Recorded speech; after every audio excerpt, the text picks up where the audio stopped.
slash meeting of the Chelmsford Planning Board with the community.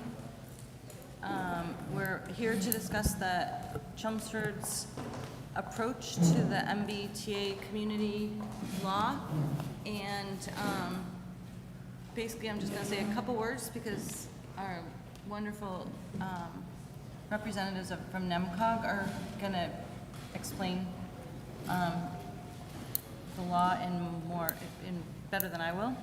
But basically there's a new law that's we're gonna need to present a plan by December of '24 to come up with 1,447 housing units, which is 10% of Chelmsford housing stock.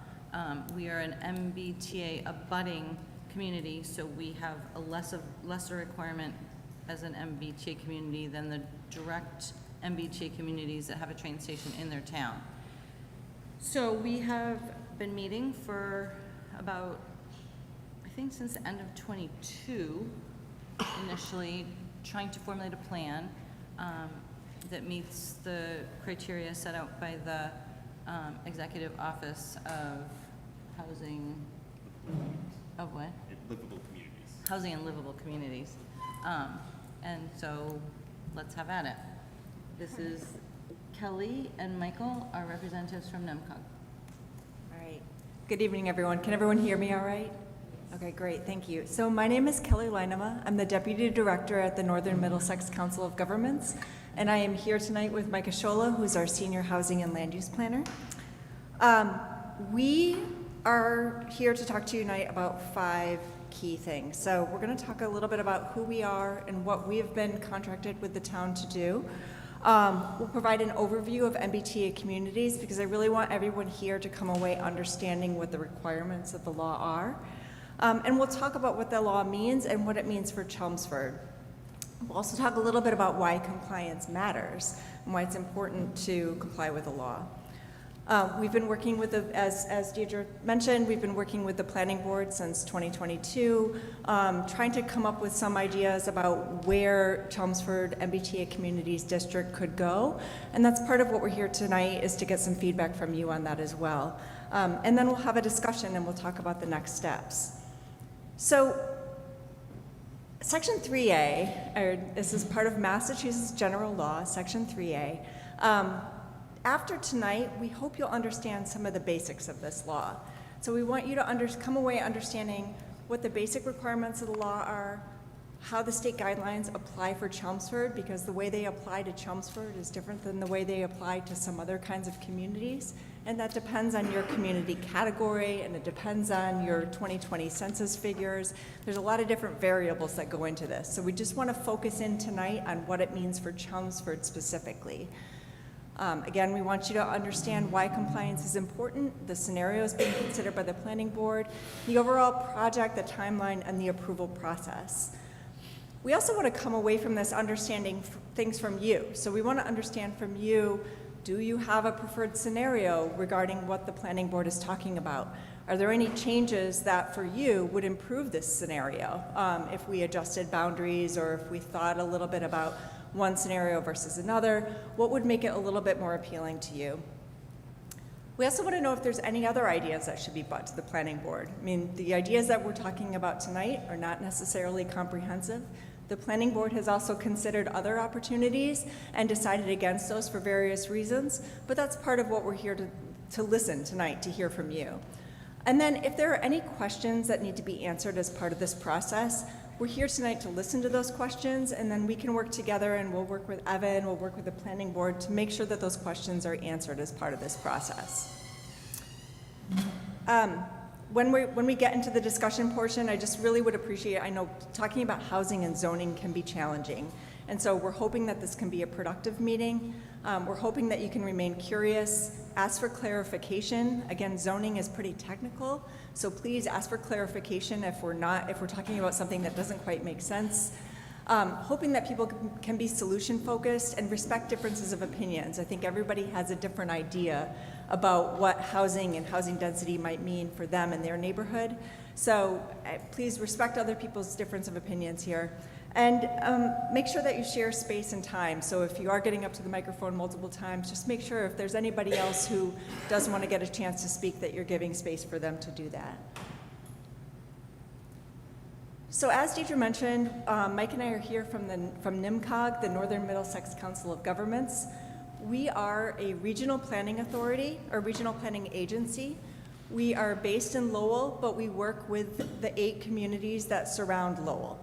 We're basically sort of like a consultant, that we are partially funded through the state, but we're also funded through community assessments. So every community that's part of this 9-community region in northern Middlesex County kind of pays into an account, and then we use that in order to provide planning services for each of our communities. We provide things like transportation planning, environmental planning, housing planning around housing and housing production plans. And we are also providing planning services to 7 of these 9 communities right now regarding MBTA communities, just to try to help people understand the law. We're doing that in a couple of different ways to the 7 communities that are part of MBTA communities. We're working as a consultant, so we are providing that general planning assistance, and our approach is to try to help our communities get to compliance. We understand that our communities, a lot of them need to bring this through town meeting. We don't know if town meeting is going to approve or not, but our goal is to work with our communities to come up with a plan that will meet state compliance requirements. We're also working as technicians, so we have a GIS administrator in our office, and we work through some of the technical requirements. We also kind of serve as an interpreter. So the state law is a little bit complicated, and we've been reviewing that. We've been reviewing the state guidelines to make sure that we're able to communicate that to our communities, and so that we can sort of parse through the nuance of that and really be clear and specific about what the state guidelines and the state law means for each of our communities that we're working with. And then we're an educator, so we have been doing meetings with our local boards, planning boards, select boards, to explain the requirements and what they mean. And that, again, is part of why we're here tonight. There's a lot of text on this page, but I think the overall point here is just to make sure that you understand that we have been in this community talking about this already. This might be the first time that you're hearing about it, but this is also not the end point in the process. So we're going to be working with your community development department and going to your financial committee. We're going to meet with your select board again. We're going to continue to meet with your planning board to work on and refine the zoning proposal so that when it gets to town meeting, it will reflect what we're hearing from you, what we've heard from other Chelmsford residents on Tuesday night, what we're hearing from your planning board. So what is Section 3A? This is the text of the law. The basic elements of this, and there's really 5 basic elements here. The first is that we're talking about zoning. We're not talking about housing production, we're talking about zoning. And I'll get into that in a second. MBTA communities are required to have a zoning district that allows a district of reasonable size that allows multifamily housing to be permitted by right. That housing, in your zoning, you can't specify who the housing is for. So the zoning has to allow housing it has to be suitable for families with children, so you can't restrict on size and you can't age restrict. The zoning also has to allow for a minimum gross density of 15 dwelling units per acre. We'll show what that means in a second. And then the state law also it specified that the Department of Housing and Livable Communities would establish guidelines that would help us understand if a community was complying with the law or not. So we're working with these guidelines to really understand, are the scenarios that we're considering, are these compliant with the law? The reason for this law was because Massachusetts is in a housing crisis. Some of you may be feeling this quite tangibly because of the cost of housing. So back in 1980, the state of Massachusetts, the average cost of housing in Massachusetts was the same as the average cost of housing across the entire United States. And now you fast forward to 40 plus years after 1980, and we are probably in the top 3 to 5 states as far as housing costs are concerned. So we have among the highest and fastest growing home prices and rent prices as anywhere else in the United States. This has put a lot of pressure on residents in our communities. It's put a lot of pressure on average folks, people who earn a median wage, your teachers, your fire, your police. It's put a lot of pressure on them, and it's made a lot of these people not be able to live in our communities. These costs are also a disadvantage when we think about economic development for the state. So part of the reason why Governor Baker signed this into law was as part of an Economic Development Act, because the state was starting to see that certain employers were choosing not to locate in Massachusetts. And that hurts all of us because it means that people in our families may have a harder time finding jobs. Employers that provide good jobs aren't choosing to stay in Massachusetts because the cost of housing here is too high. And they're saying we're gonna have a hard time recruiting and retaining employees if the state's housing costs are too high. So the state has required that every community that is in yellow, green, or blue here is they're designating all of these communities as MBTA communities. And every single one of these 177 communities is subject to this law. It's one of the things I want to be clear about. This is not specific to Chelmsford. This is about 177 communities in eastern Massachusetts.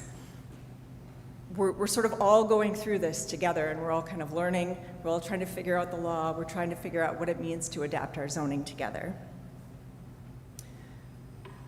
There's 5 key things here that are part of the law that I really want people to understand. So the first is that this law is about zoning.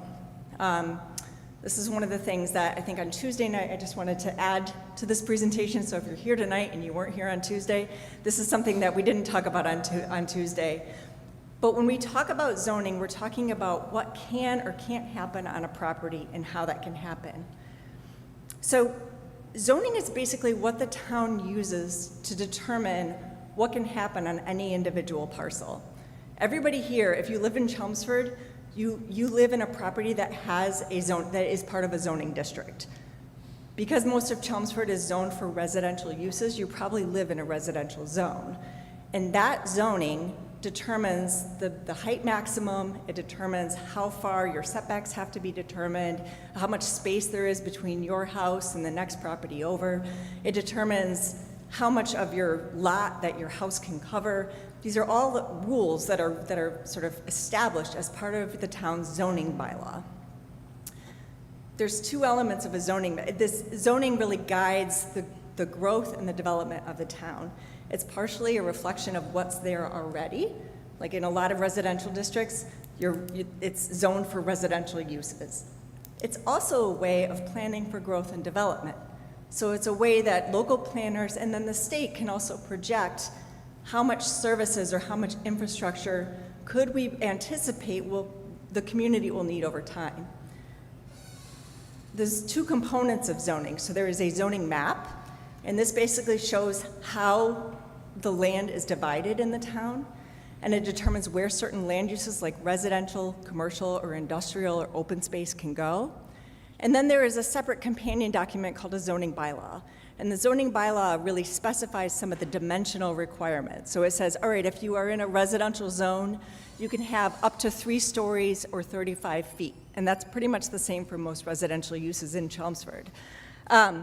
It also says, like, if you live in a residential zone, your building can cover this much of your property. And that's a little bit different if you live in a commercial or if you are a property owner of a commercial property or an industrial property. So this is Chelmsford's zoning map here, and the gray areas are industrial. Anything that's sort of a peach area is residential, and anything that's in this like commercial category over here is where your businesses can go. So that's part of what we're talking about. We're not talking about actual housing production. We're talking about having some area of this map here be a place where multifamily housing is allowed. And this kind of goes into your community category. So Chelmsford doesn't have an MBTA station, but because you are adjacent to, you're next to Lowell and you're next to Billerica, that both of those communities have commuter rail stations, Chelmsford is categorized as an adjacent community. And this relates to the overall amount of capacity that the law requires that you zone to allow. It doesn't mean that you have to build all of these units. It just means that your zoning has to allow them or enable them to happen. So for Chelmsford, because you're an adjacent community, 10% of your total housing units, and that 10% is calculated based on the 2020 census figure of total housing units in town, 10% of that has to be allowed in your zoning. So we're talking about 1,477 units.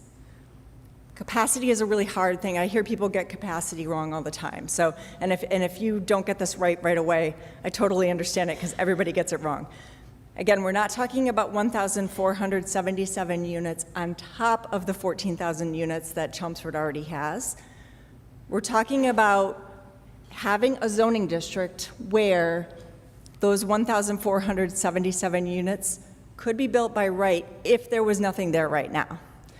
When Mike goes through the scenarios in a little bit, you'll see that most of the scenarios that the planning board is working with already have something on them. So what that means is that it would take a long time for a lot of these districts to actually be converted to housing. The way that capacity is calculated is, again, assuming that there would be nothing. It's as if there were nothing there. So if your zoning district, for example, allowed 4 family units by right, and let's say that one of the parcels under this zoning district was already a duplex home, we're not talking about adding 4 units to those 2 units. We're talking about treating the parcel as if there were nothing there, and then the capacity of that parcel, even though there's already 2 units on it, the capacity of that parcel is 4 units. And I think, again, to go back to another point about this, the town is not measured, it is not going to be measured based on how many units are produced. Whether the town is compliant is based on whether your zoning allows these units to happen. And it's really up to whoever owns the properties that are underneath as to whether or not they want to have something happen on them. The zoning really just kind of sets the rules, and it's up to individual property owners to decide if they want to develop housing or not. If you think back to that slide that had all the language from the law, the other thing that it said is that your zoning district has to be a reasonable size. The state has said that for Chelmsford, a reasonable size is about 50 acres. 50 acres, just, I don't know about you, but for me, like an acre doesn't really mean anything in my mind. And 50 acres is about 0.3% of Chelmsford total land area. We're not talking about a very large area. I know that probably means a little bit different. If you live right next to that district, it might feel a little bit more personal. But we're only talking about 50 acres. Sometimes people will say, like, well, now we have to allow multifamily housing everywhere in our community. That's not the truth. The truth is that your district has to be 50 acres. Because that district also has to have a capacity of 1,477 units, we're talking about different ranges of density here. So the state's really looking at, the state law requires that it's 15 dwelling units per acre. In order to, I'm sorry, would you mind silent? Thank you, sorry. In order to have those 15 dwelling units per acre and get a capacity of 1,477 units, we're actually talking about a little bit more than 50 acres.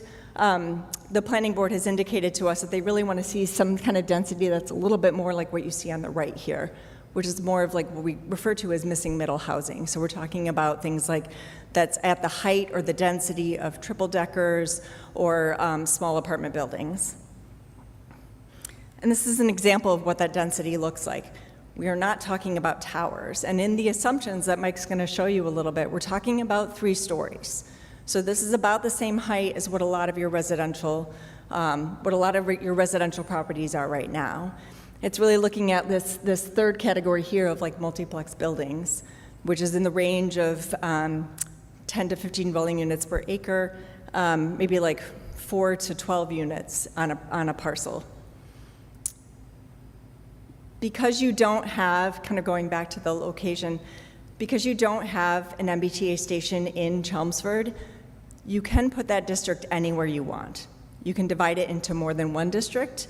The only rule is that your district has to be, every individual sub-district has to be at least 5 acres, and at least half of that total acreage has to be in one contiguous district, because what the state is trying to avoid is seeing communities saying, well, we want to put 17 different districts and they're going to be all over, which is kind of the same as spot zoning.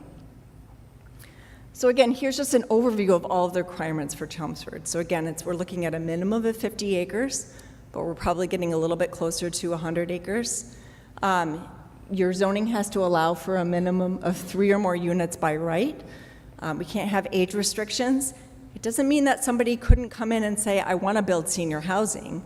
That would be allowed. It's just that you can't specify in your zoning that the housing is exclusively for seniors. You have to have a capacity. You don't have to produce, but you have to have a capacity for 1,477 units, and it has to be at least 50 contiguous acres.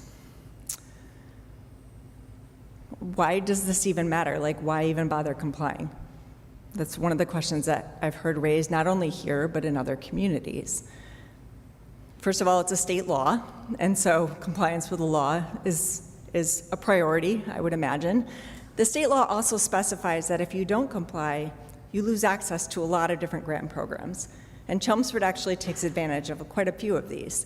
So I know Mike has details on this if this comes up in Q&A, but I believe last year it was about $900,000 that this town received from the state from some of these grant programs in total.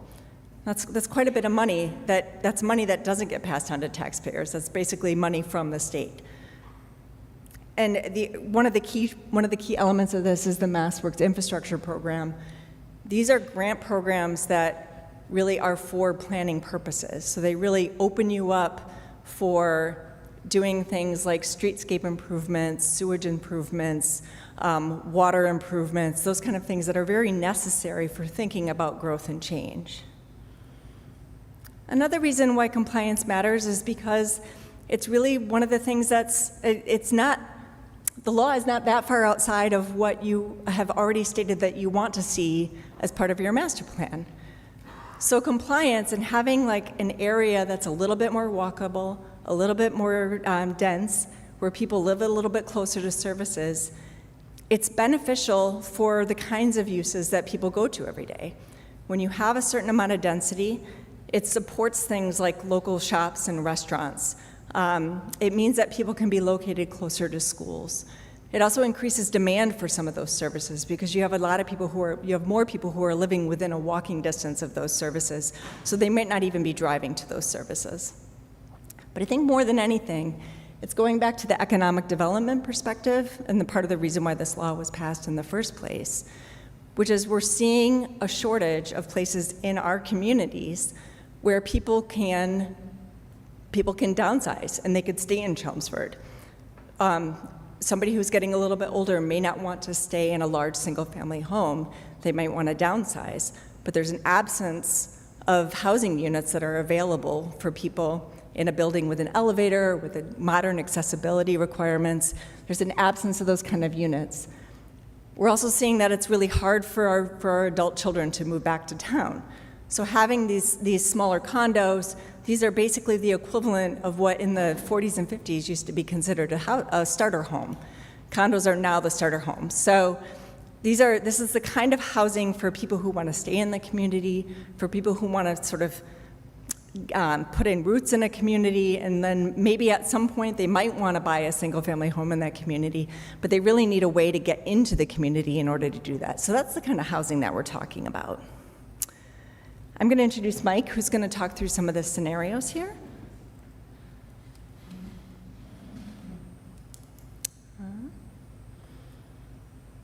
There we go. All right. Good evening. So as Kelly was mentioning, we're kind of talking about the zoning map portion of the zoning process here. What I'm going to present are 3 separate scenarios that are compliant, and they're a combination of 4 different areas, 3 at the most in one scenario. So you're probably thinking, how do we get, how does the compliance model work, and how do we generate the compliant districts? We basically take GIS, which is Geographic Informational Systems, and it gives us the ability to map at a parcel level. We can connect databases to the map objects and then subtract undevelopable lands or sensitive lands. And then using the compliance model workbook, we can put in different factors, some of the dimensional factors that we use for the assumptions would be unit density for scenario 1, we're using 15 units to 1 acre. For scenario 2, we're using, and 3B, we're using 16 units an acre. And then there's one that's significantly higher at 47 units to an acre that I'll talk a little bit more about. That's 3A. For the height stories, we're using 3 stories in most scenarios except for the one subdistrict, 3A. Building coverage is between 20 and 25% for these scenarios, and the required open space is anywhere from 30 to 35%.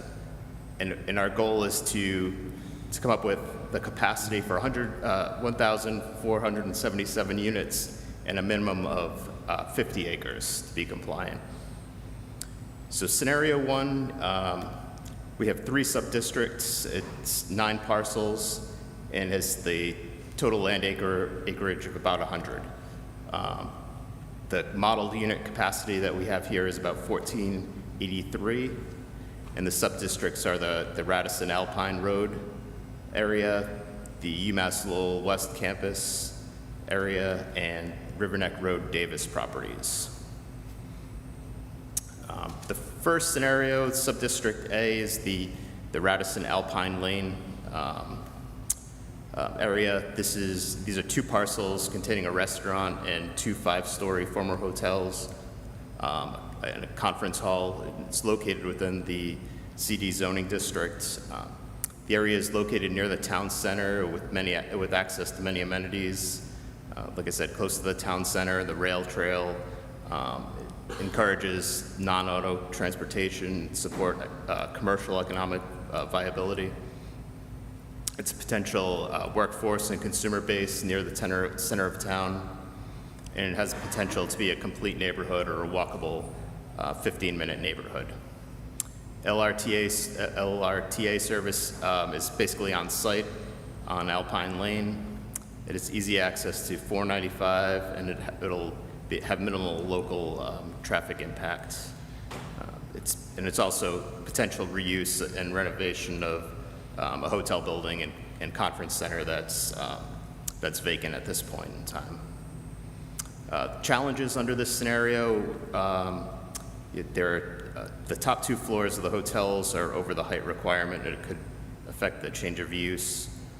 The existing lot coverage is near 20%, so the amount of new build-out would probably be minimal, with the exception of if it was demolished and rebuilt. So you're looking at probably a more short to mid-term renovation of the existing hotels, and then a mid to long-term additional vertical development of the building's footprints. And this modeled at this three-story height, it's 118 units on the site.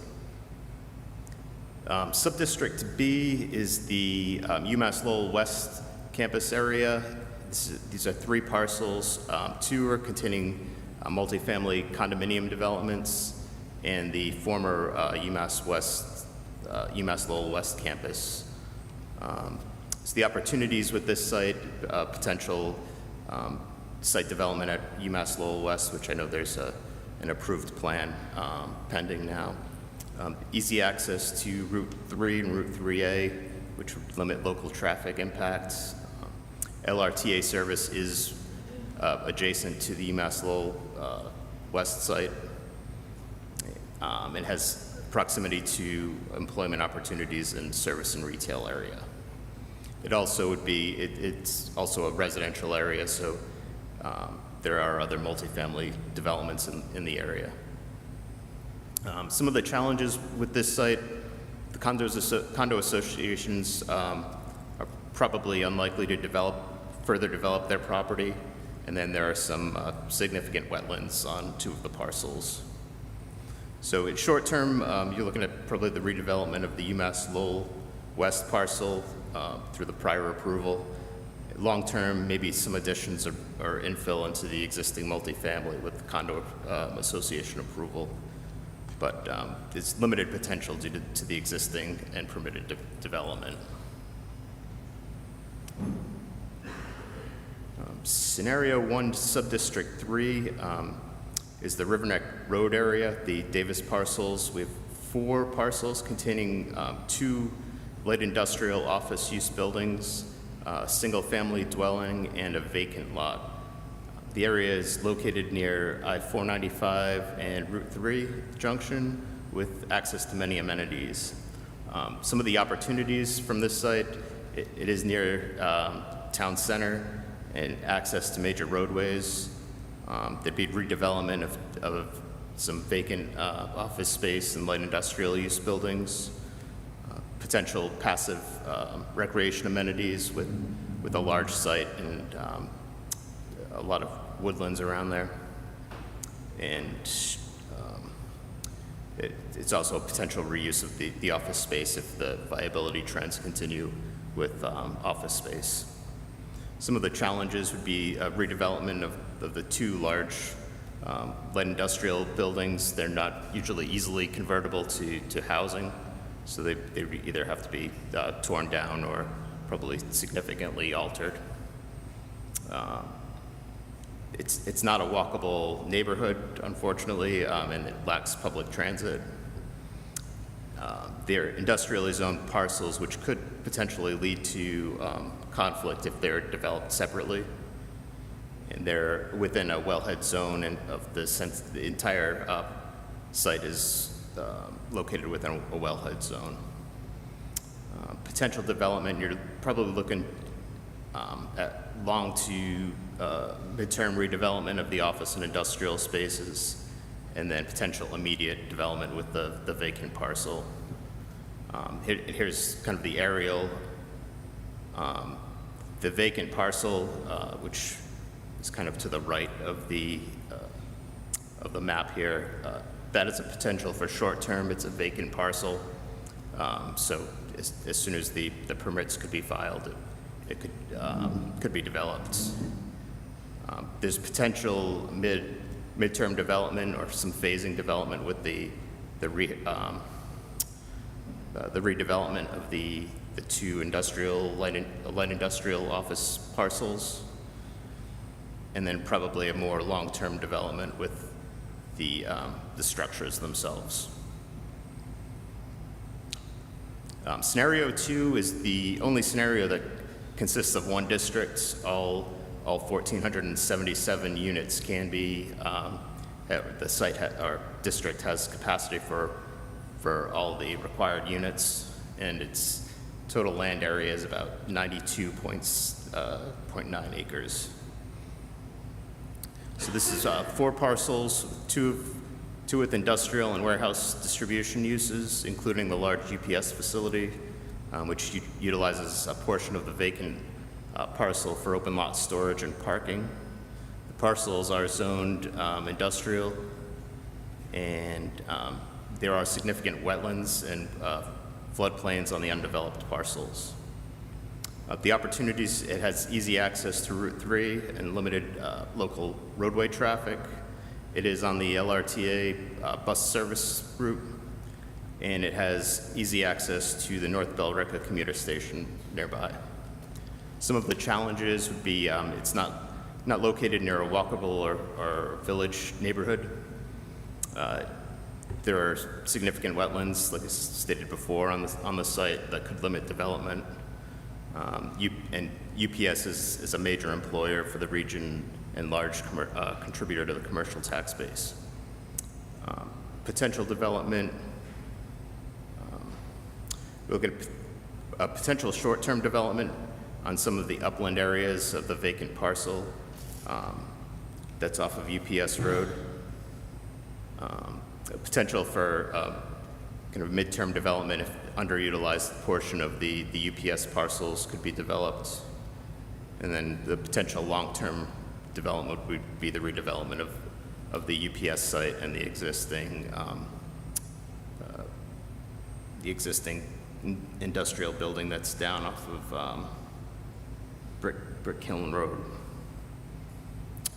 Scenario 3 is the last scenario here. It's got 5 parcels and 2 sub-districts. It's the smallest of all the districts as far as land area, with about 78.2 acres. It's the Radisson Alpine Road. It's two of the three sub-districts from scenario 1, with the Radisson Alpine Road area, and then the UMass Lowell West area.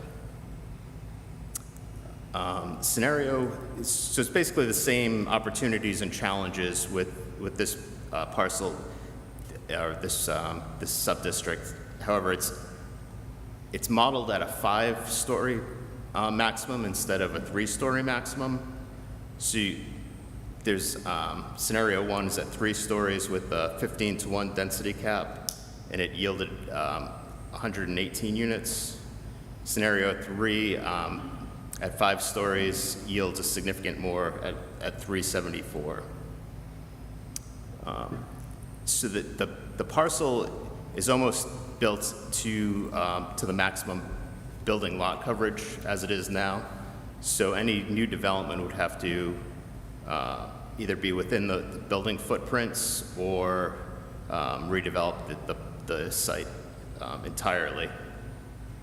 Now, most of the buildings are at 5 feet. There are 2 areas on the Radisson building which are at 2 stories, so there is a chance for vertical redevelopment of that structure. And then scenario 3, it's the same, the UMass Lowell West sub-district, but this is modeled at 16-to-1 density rather than 15-to-1, so it yields about 70 or so more units.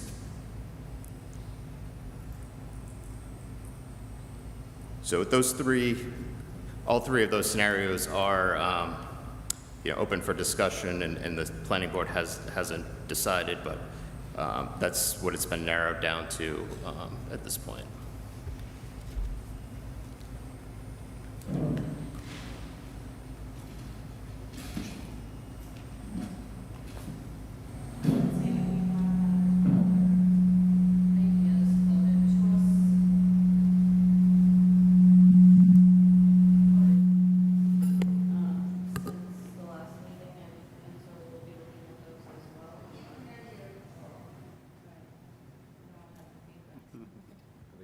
We have had a couple other ideas floated to us since the last meeting on Tuesday. We can't hear you.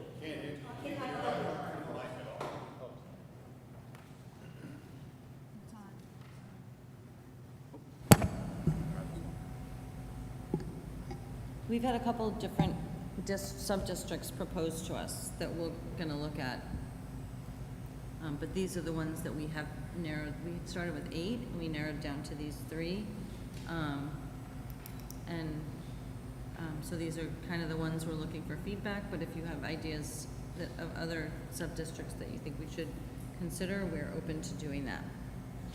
So now we're looking for questions and/or feedback from those of you in the room who have listened to the presentation and hopefully have some ideas. I'd ask that you state your name and your address Okay. and speak at the podium. Tracy Cole, Turnpike Road, District 9 rep. I just want to make sure that I'm clear on exactly what our goals are here as a community.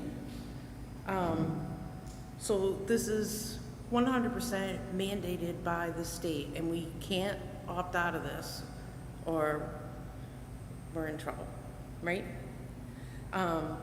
So this is strictly a change of zoning. We're not looking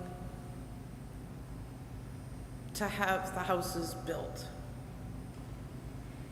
Correct? I mean, obviously the zoning It's not is- production, it's zoning. Right. So obviously, the zoning is going to offer to have the houses built. But that's not our concern. Our concern is just to do the zoning, and that's it. So from what I understand, we're shooting for the 100-acre mark to keep the density at 15 units per acre, correct? Correct. Okay. Is there a limit on how high these 15 units will be? We can restrict Can we limit how high they will be? it. Yes. That's, With the exception, obviously, of the Radisson, because that's already built at 5 stories. which would actually need a zoning variance. Sorry? It would need a variance actually to use all 5 floors to do this, Okay. right? Am I right with that? All of the, all of the, all of the districts were modeled at a maximum of 3, with the exception of the Radisson one in that one scenario. So 3 stories would be the average with the exception of the Radisson, and Correct. what's the other hotel then? Just the Radisson was the only one that was modeled over 3. The 2 there, whatever they're called. Okay.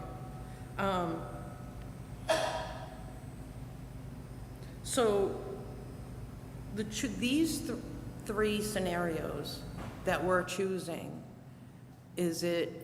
we're choosing these scenarios to primarily, because they're already built out, UPS chances are not gonna move anytime soon. The UMass is condo association, they're not going anywhere. The other section there is under contract. So the only 2 places that can actually be built is Davis and the Radisson, Most likely.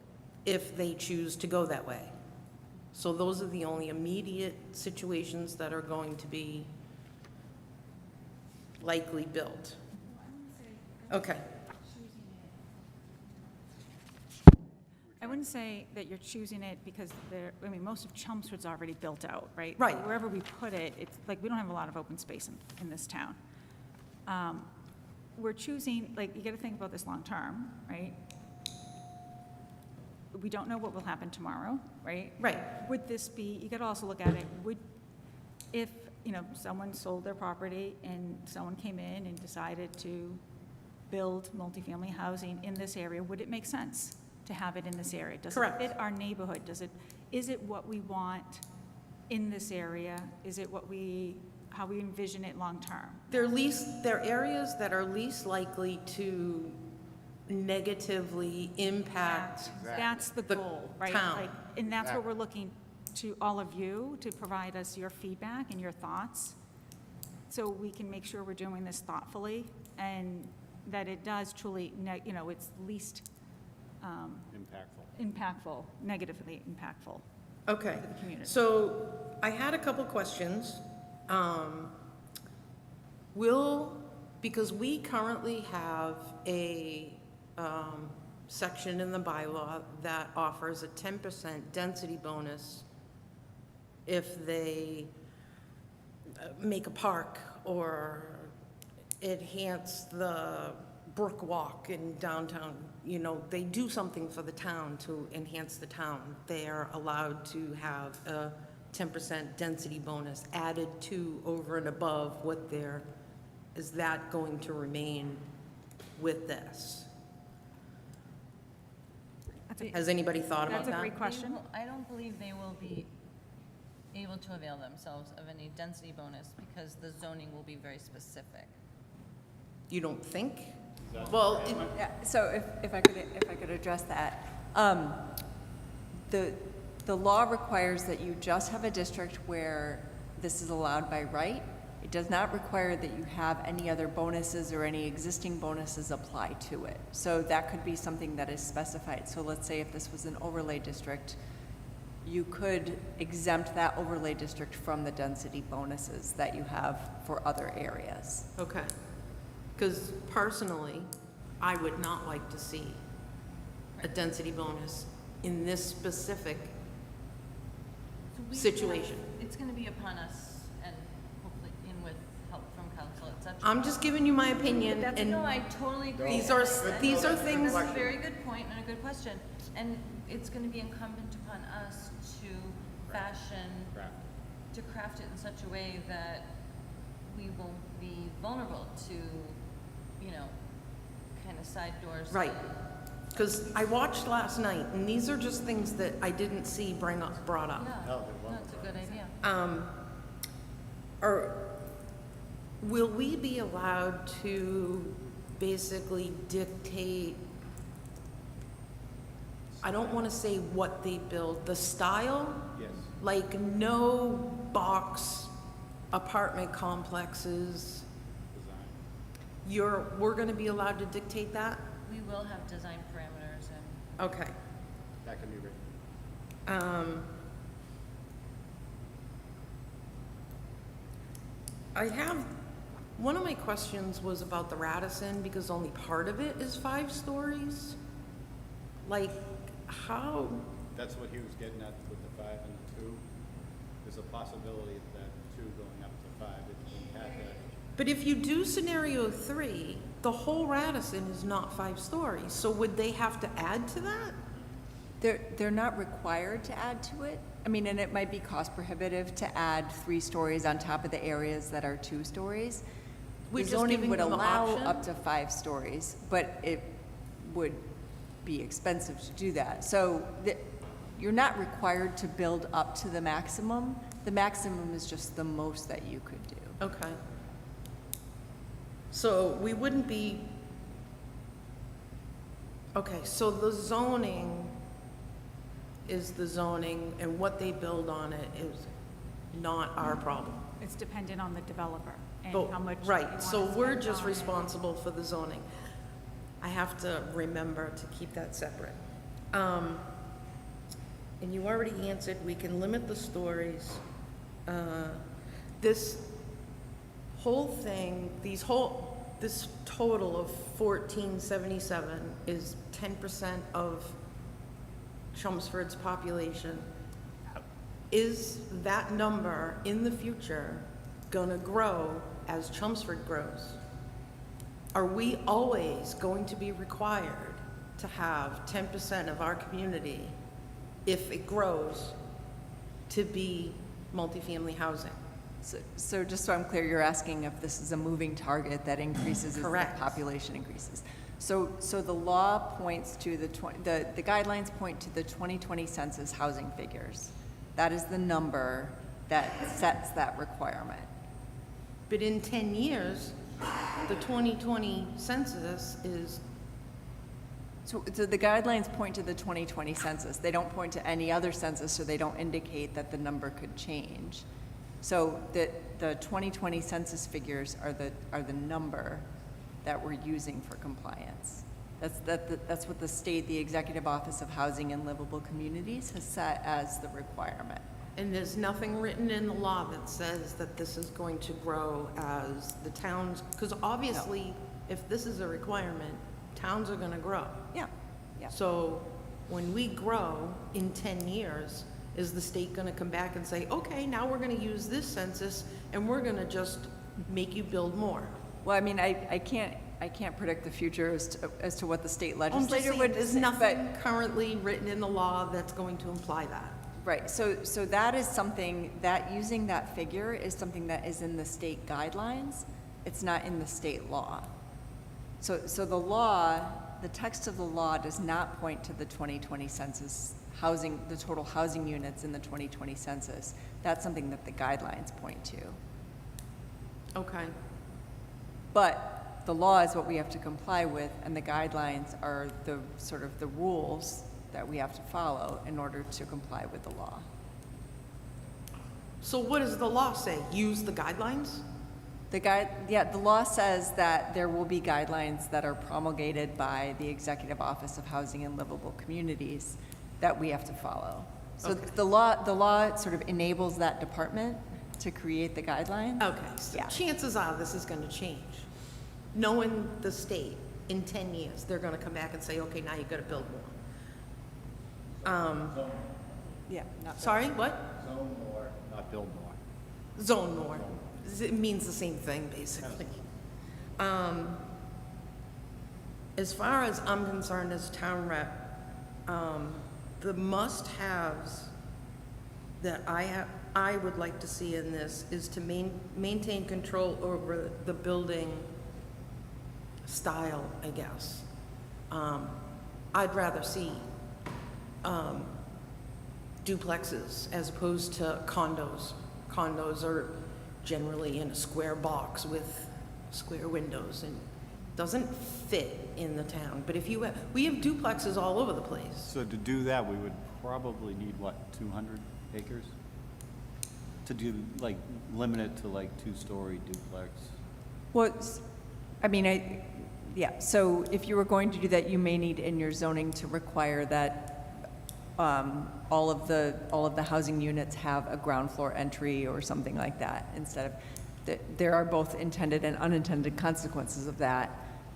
As a separate factor, the planning board could have site plan review, which, and in site plan review, you could make recommendations based on building elevations and style and that sort of thing.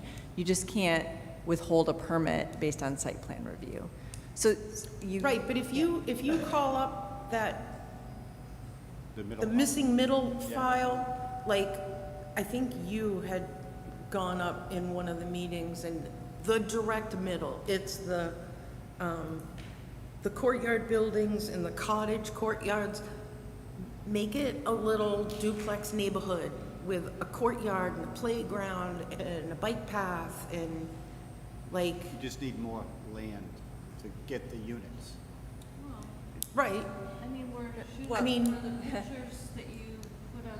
Yeah, so the other way of doing that is allowing more lot coverage. So right now, the lot coverage is restricted to 30% or 25%. So if you wanted to have the units spread out over more of the lot, you might need to allow a little bit more lot coverage than what we're using in the assumption here.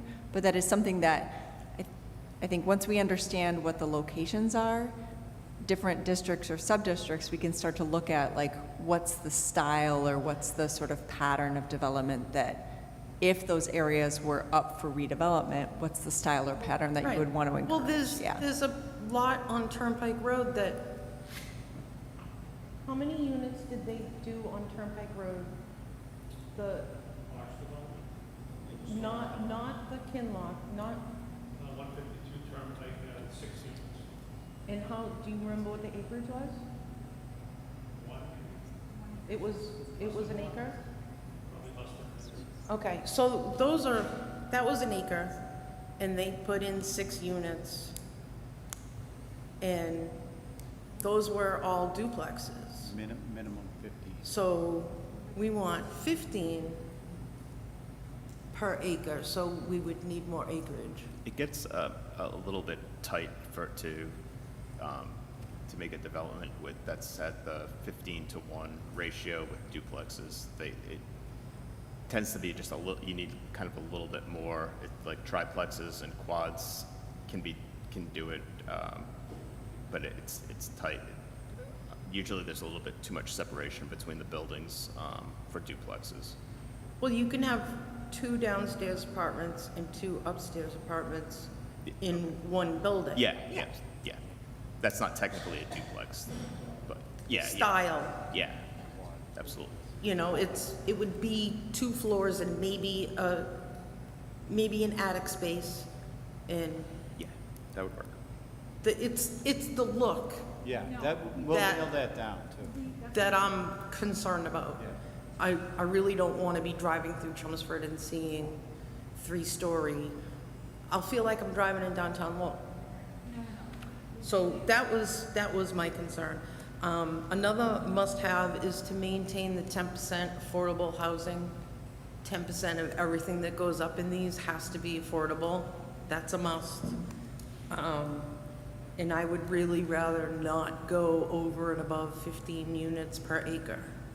If 50. 15 units per acre, your basic requirement.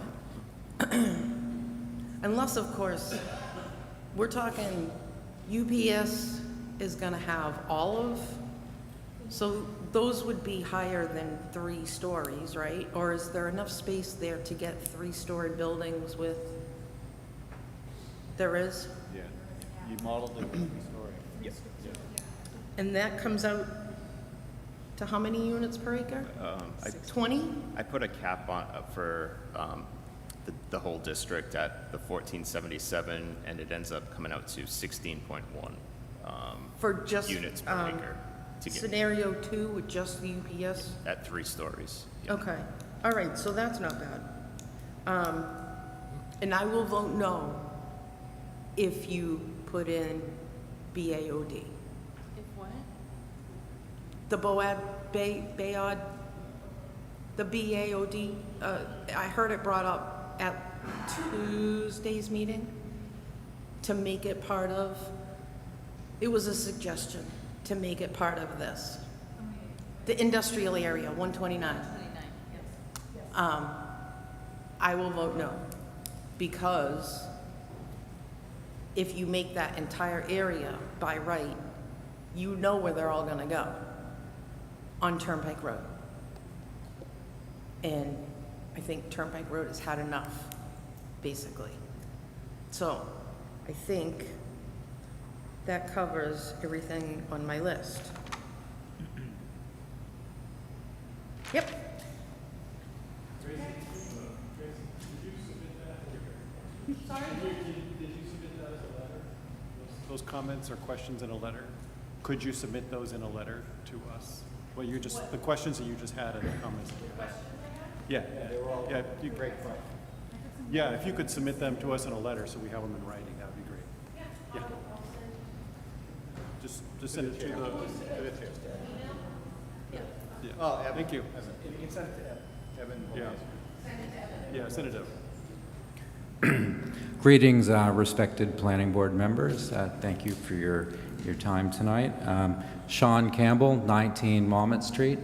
I think I've seen everybody before. It's good seeing you again. I know your time is very valuable, so I appreciate you putting this together, these additional meetings and coming out from your scheduled meetings to hear our input. I quickly jotted a speech quickly, so I apologize if it has any errors, but my speech is, some of it relates to the MBTA zoning, and then some of it relates to my main area of concern. So I'm not going to spend a lot of time discussing the MBTA particular issues with full detail, but I'm going to touch base on some concerns a little bit. I believe the MBTA zoning requirements being pushed by the state is a bunch of bull. It's a bullying tactic to push the state problems onto our communities and small towns that we have carefully managed our neighborhoods. I'm certain that none of these towns went to the state and said, gee, could you assist us in creating new zoning that would be high-density multifamily for our small town? As property owners, our zoning is our protection. This zoning protects us from bad things coming aboard. It stops neighbors from doing something that could extremely affect our way of life and property values. And they are well-defined and well-established, well in advance. We rely on this zoning to shield us. For the state to come in and force us to allow a neighbor to enhance their zoning to allow perhaps 15 times or more the designated capacity per acre without special permit is a straight robbery. Our town is at capacity. We haven't had large growth of single-family dwellings in many years. Why? Because we are full. There is no available lots left. Any future growth to our town needs to be carefully considered and done slowly. Squeezing residents only takes away from their quality of life. This impacts us all. The 1 acre minimum for a new residential property was applied to this town many years ago to preserve the quality of life. When you break this, there is pain. Monopoly money. That's what the state is waving in front of our faces. I heard some mention from the last meeting that it's approximately $1 million. That is in jeopardy for non-compliance. The reason I use monopoly money is because the state is suggesting they're going to take away the money that they're already telling us what to do with. The risk versus reward needs to be carefully weighed, and much time needs to be taken. I feel as a planning board, your objective when faced with the MBTA zoning is to ensure it has as minimal impact as possible and play it as safe as possible. The town of Lexington recently just wrapped up their MBTA zoning, and they expect little to no growth over 10 years because of careful selection of properties. I believe we trust our planning board. We want future developers to come before you and request special permits for any multifamilies. We want our planning board to help control. We want our residents to have the opportunity for their voices to be heard. We don't want the developer to have the power to do high-density multifamily by right without a special permit. UPS Brick Hill. Perhaps a redevelopment of UPS property will amount to more traffic or disturb the single-family residents abutting it. I'm only kidding. I believe this is a well-suited location. This is exactly the location that needs to be selected. I also don't believe UPS will go anywhere. In fact, I think UPS is looking to expand. However, there are limited properties around this area that offer the features that they need, such as roadways. This is kind of my main point here. River Neck Road, no joking on this one. I think this site is a major problem. This one site, the planning board wants to keep under control at all circumstances. We are all very familiar with the issues that happened recently with this particular site. The developer wants to go to the extreme and is having a hard time hearing the neighborhood. I believe if this was located on 129, referring to their site, UPS would have even considered buying that property. But it's not. It's bottlenecked by River Neck Road, a small, winding, old farm road full of single-family homes, no sidewalks, nothing in walking distance, zero amenities, very dangerous road to walk on. Nobody has ever said that the Davis property wouldn't be well-suited for single-family residential. So, I mean, it could be a good use for single-family. It would be the ideal spot, if you ask me, for single-family residents, such as what fits in the 1 acre minimum, essentially capable of supporting approximately 20 new homes. I don't believe anybody would object to that. Unfortunately, today, large developers only want profits, so they attempt to maximize their profits by maximizing the impact to the neighborhood and cheating the zoning. What should support approximately 20 single-family homes or less, when you consider the roadways, etc., is now looked at and could support 322 units plus. It was relayed to me that the property owner, the one property owner, Davis, requested to be added to the MBTA zoning. This is not how this is supposed to work. Careful consideration should be done, not an email by a property owner who's looking to cash out. It's not my job or the town's job to make sure the developer makes money. Davis bought 2 office buildings. They own 2 office buildings. They could use 2 office buildings. They could rent 2 office buildings. They could redevelop and use their zoning for what it currently allows for. I think the community, including myself, is willing to dedicate our time for free and assist them if they need any pointers. We are generous people. With respect to time, I will express a key issue on the property, which it's not connected to 129. Unfortunately, if Mercury Computer Systems didn't exist, I'd be willing to bet instead of that office building, there would be single families on that lot, and we would have had more time last year. Why this property anyways, is kind of my question. Clearly, there must be better choices on 129 versus something off an old farm road. The fact that this meeting was selected at the Senior Center indicates you expect resistance, meaning some board members must know it's a bad idea already. Let me repeat that again. I think your objective is to handle the MBTA with the absolute least impact as possible to our town. I have heard NIMCOG say some towns are doing this already, and some are going the other way. We seem to be in the middle. We need to do what impacts our town the least and get out of this middle category. Therefore, you should never consider the Davis Company site.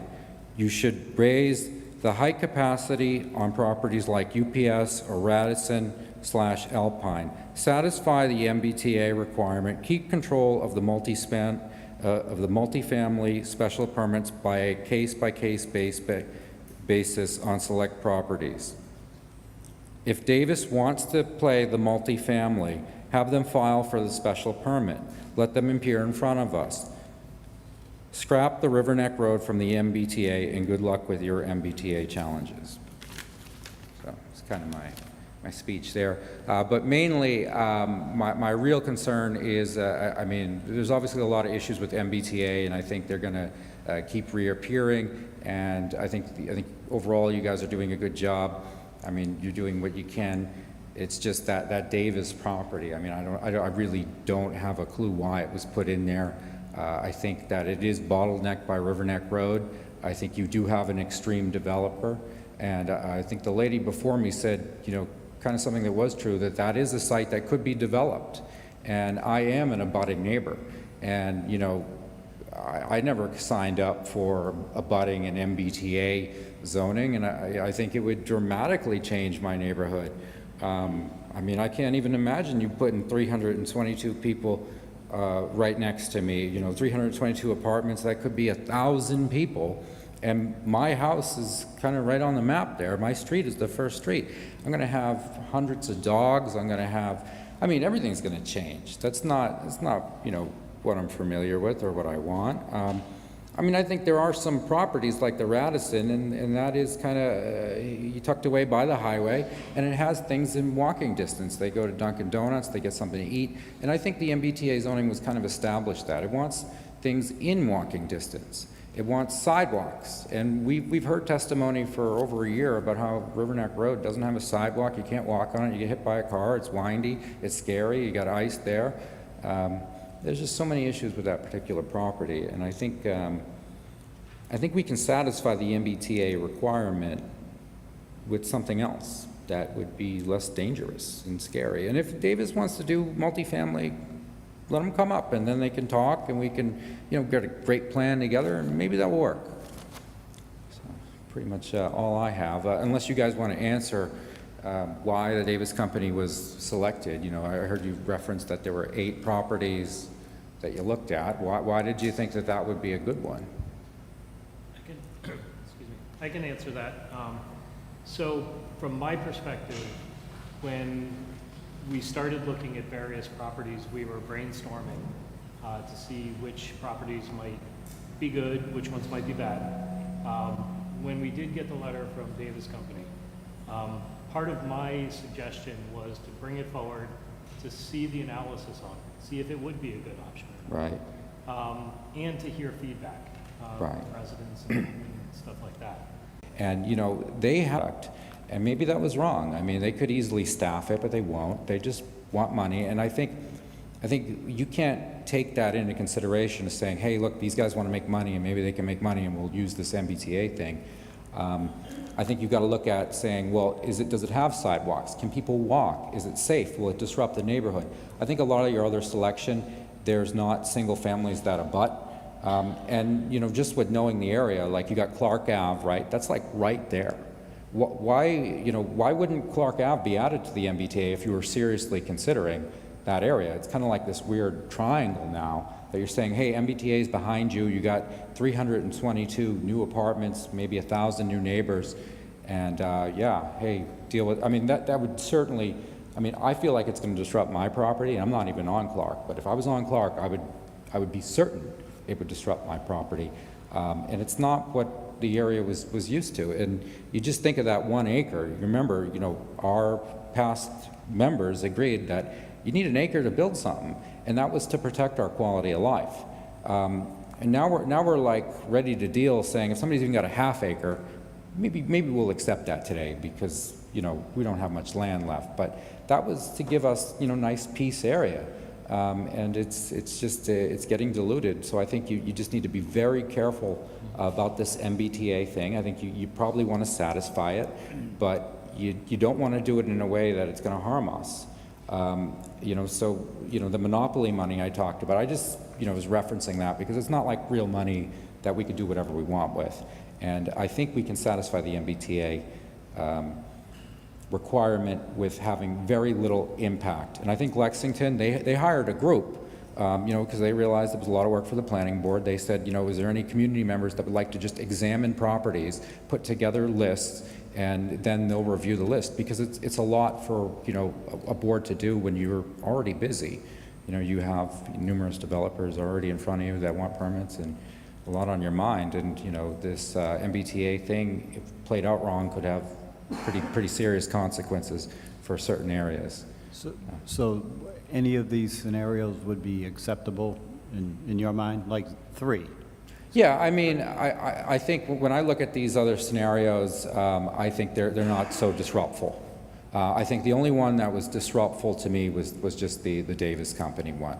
I think the other ones are safer. Okay. And I would look at a way to enhance the other ones, you know, whether it's you add another floor or another property. So if you're looking at the Radisson, I think that section by Jimmy's Pizza isn't selected. Maybe you could just grab another property there and it would satisfy the requirement. There's probably some way of, you know, or even UPS just saying, you know, you could go up another story. Although I did hear the woman before me suggesting she doesn't like high buildings, but I would say that, you know, as a teenager I worked there. It's very remote, whether, you know, it's if some rare event they were to knock down UPS, which I think is extremely rare, like that's like, you know, winning the lotto if that were to happen. It's just really, but it's so tucked away that I don't think it would bother anybody. Right, so I'm talking about, There's sections of it that aren't. right. Did you have a concern about UPS being a certain height? No, okay. So I would, I don't want the Davis Company property. I don't want to see 5-story there. right, I don't want to see anything there. That would be, Understand. yeah. So, I don't want to see anything across the street from my house. yeah, I don't blame you.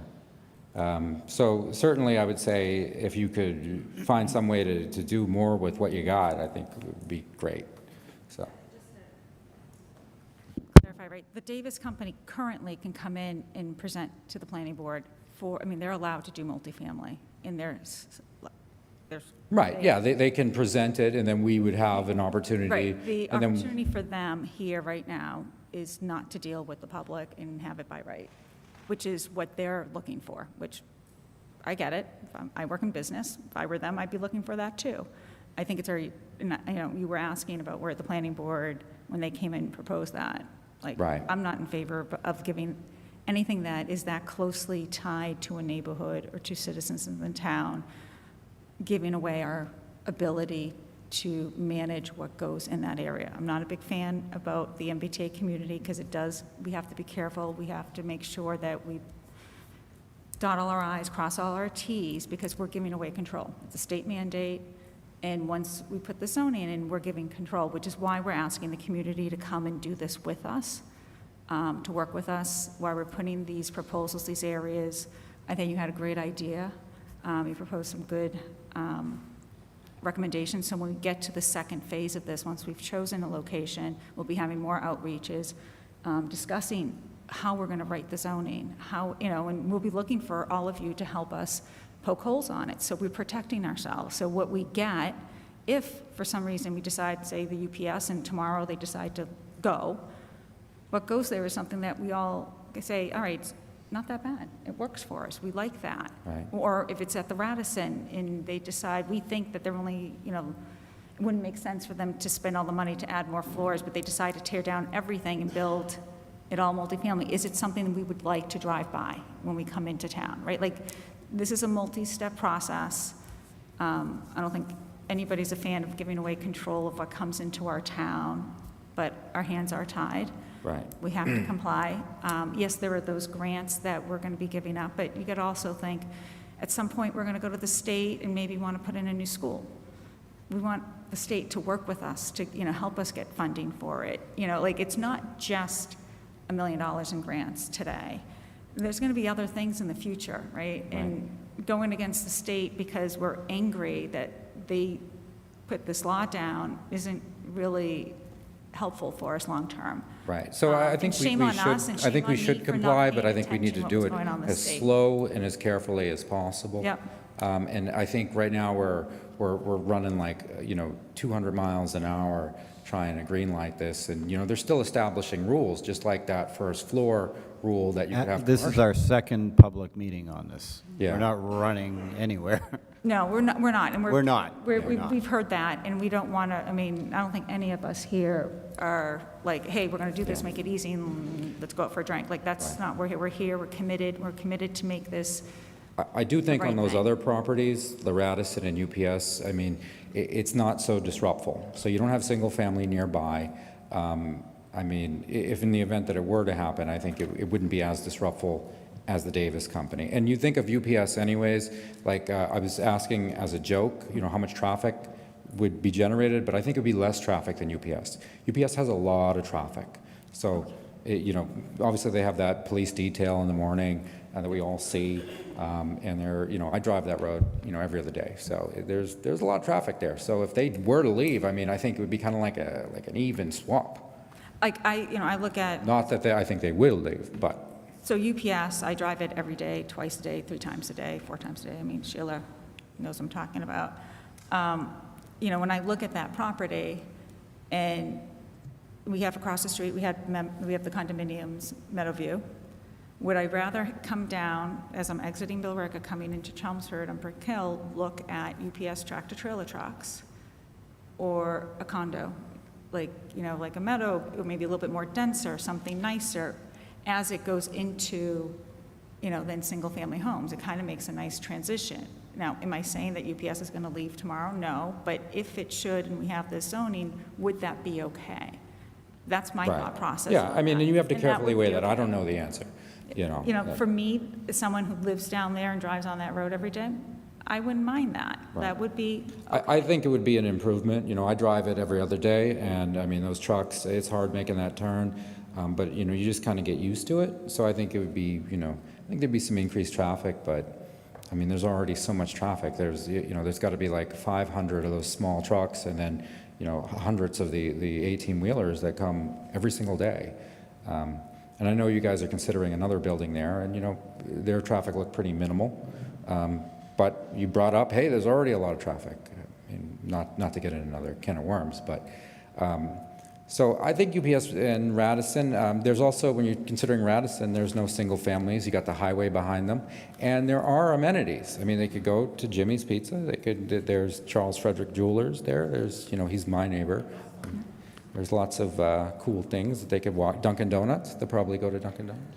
There's nothing on Riverneck Road. In fact, that was one of my complaints, saying that we don't have any amenities, and that's why the businesses were leaving, and we really need more amenities. I know we got press, and that's great, but we need more.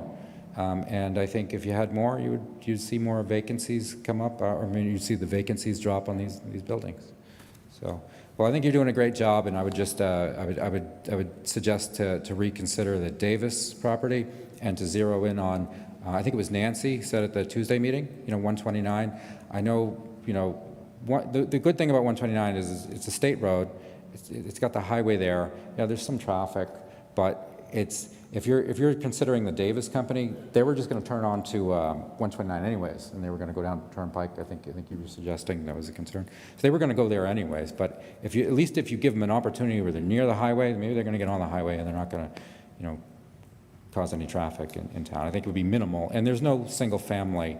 There's no residences and neighborhoods there would be loss of commercial. So, so the issue with 129 is the commercial, like the tax revenue, right? And we did look at areas, because one of the things that one of us. Probably discuss the areas. Yeah, so like one of the planning board members brought up, which I thought was a great idea, can we keep the commercial on the first floor and require the second and third floor, like if we wanted to go up, be residential, which is a neat look, it's very villagey look, and it keeps our commercial tax base. We're Right. not, but The we, Natick Mall did that, and it's great. You know, they have $1 million apartments above the right. mall, and they go shopping. However, we can't do that. Because we're not a require high that, 'cause density. MBTA communities would say, no, like, we can't require that. Yeah. So if we were to zone it, we have to be prepared that all of that commercial base would go away and it'd be all residential. Are we certain that, I know, I think he checked, you said you emailed the state on if we could classify like the Chelmsford Mall, and they came back with no? Is that a definite? Because it seemed like they just made this law like a couple weeks ago, and, I mean, is there really any case law? I mean, what if you said, look, Chelmsford really wants to do this, and they're gonna challenge you? I mean, it just sounds like they don't really know what they're doing, so maybe we could get away with it anyway. It was more of my assessment that it wasn't, it wouldn't qualify based on the criteria, but there were also some other requirements that would kind of take control. If you went with the mandatory mixed use, you wouldn't have any control over the uses that are allowed. It has to be a broad array of uses that are allowed by right, and then only 25% of your capacity could be factored in. And if there's a large site at 15 to 1. I believe you suggested at the meeting that you thought it was more for cities that didn't have the land. However, I mean, it almost looks like the whole MBTA zoning is all designed for cities, so it really doesn't fit Chelmsford, but we're trying to make it fit. So I think, I mean, it's kind of like a gray area that maybe we could do that anyways and zone, you know, and have it count, and it doesn't seem like there's a certain answer. And we can still do something like Yeah, that in the locally. future. Like, that is definitely something that we can do as a planning board and plan for that. Like, you know, is it something we want to do with the Chelmsford Mall and, you know, and attract, you know, more businesses, but then we control it. We can control what it looks like. That's something that certainly we should be looking at, right? Like, it's a great idea and we should explore it. But for now, what we're focused on is trying to get compliant with the Yeah. MBTA. Right. The least impact to the citizens of this town. The UPS, just to bring up UPS, I actually like reached out to the assessors and kind of did a tax analysis on it, because it is a commercial building, right? And we run into, okay, well, it's commercial going to residential, we're going to lose the commercial base. But because it's Because a it's warehouse. zoned warehouse, they don't pay And that there's much, so right? much land that is parking lots for tractor-trailers. When I did the math, and I did a very conservative, like, super low difference, as a residential for 1477 units, the town would actually make about, on the low end, an additional $700,000 in revenue than what it is currently getting from UPS today. So, like, even from that perspective, when you look at it, it's like, oh, okay, well, that makes sense. I'll show you the map. You're shaking your head, Paul. But I'll show you the math afterwards. There's a lot of parking lot there. I think they've been there so long that, you know, it doesn't surprise me that they may be like a big industrial site, one of the biggest in Chelmsford, but they're probably not our biggest tax, you know, payer. No, there are And- 350,000 in tax. I have it here. I can show you. For FY '23, because we don't have the FY '24 data complete at this time of year, the UPS site is our 7th largest taxpayer in town. That being said, when I look at the top 10, and I had discussed this at a previous planning board meeting, there are two residential apartment complexes that are higher up on the list of top 10 taxpayers, and there are 2 just below them. So in the top 10 taxpayers in town, 4 multifamily apartment complexes are in the top 10. So it gives you some perspective on the UPS site. Right, so they're, you know, we would get more in taxes if, Yeah, so again, like that's, like, They to me, also cost more. I mean, they have children in the schools. Right. They- I mean, and Impact. I mean, that goes to my kind of first point of saying, you know, you got to weigh the risk versus reward with the MBTA. And I guess I didn't want to appear and tell you not to do the MBTA, because I think we're going to do it regardless. But you just got to do it very carefully, where you expect new growth to be slow. You know, Lexington, they had this video, I don't know if anybody's seen it, but they had a video from the planning board, and they spent a lot of time, and they figured out a way to make sure that this didn't have a big impact on their town, but they could comply. And I think that if I'm talking to NIMCOG, I think that would be objective one of saying, how do we have at least impact as possible but comply? And, you know, we have this huge town, what can we zone now that has a lot of apartments already? And I think for the most part, you're getting there, except for that Davis. That was kind of like a wild card of saying, I mean, that one could happen, and it could happen quick, and you would lose control. And it's scary, I think, whenever you hear one developer is requesting it, because you don't know what's in their mind. And it may not even be Davis either. They could get the zoning and then sell the property. And then you're stuck with, who knows, maybe we think Davis, you know, does great work, and they do some good work. If they're watching this, you do some good work. But they may just get the zoning and say, you know what, we're tired of Chelmsford, we wanted a warehouse, you didn't give it to us, and now we got the MBTA, and now we're gonna sell it to, you know, this other company, and they're gonna do whatever they want, and, you know, nothing you could do. So I think we just want to maintain control of that property. But I feel like I've taken too much of your time tonight. Thank you. Thank you. Thank you, guys. Thank you. Appreciate it.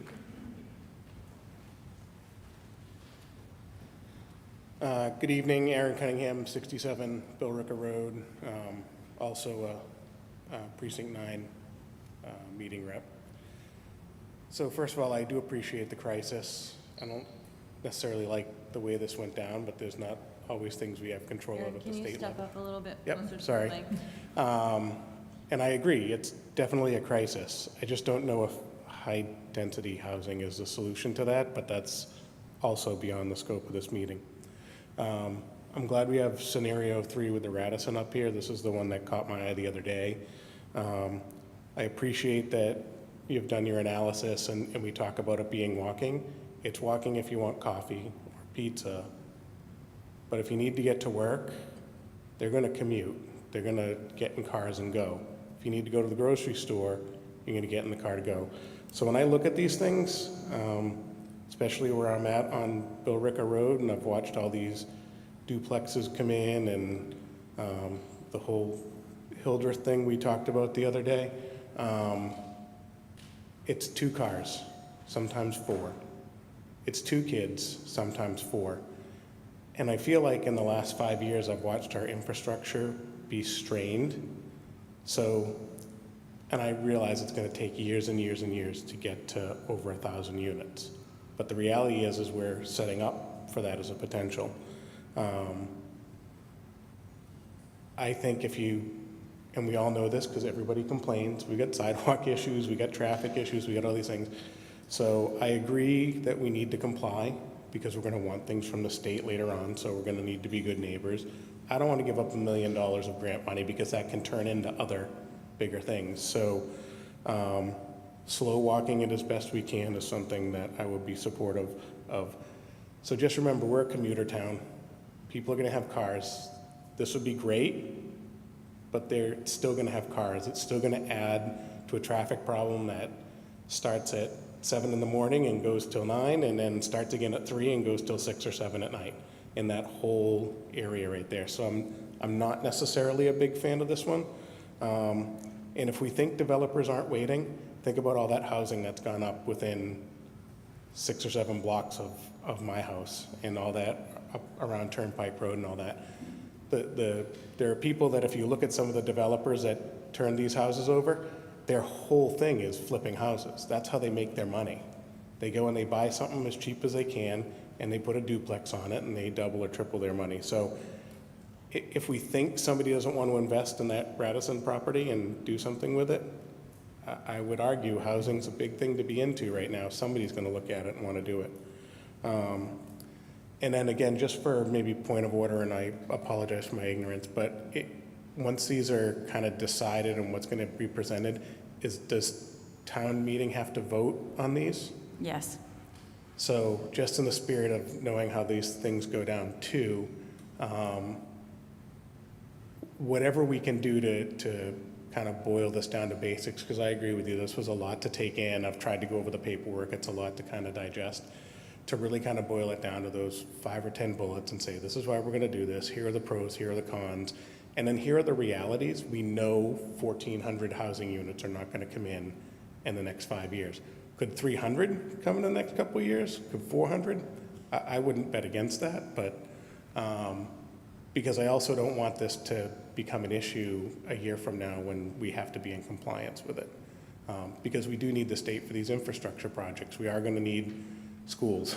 We are going to need something to be done with the roads and something to be done with all the cut-throughs that we now have. And I have the luxury of I don't have to commute anymore. If I had to commute now, I'm not sure what I'd do.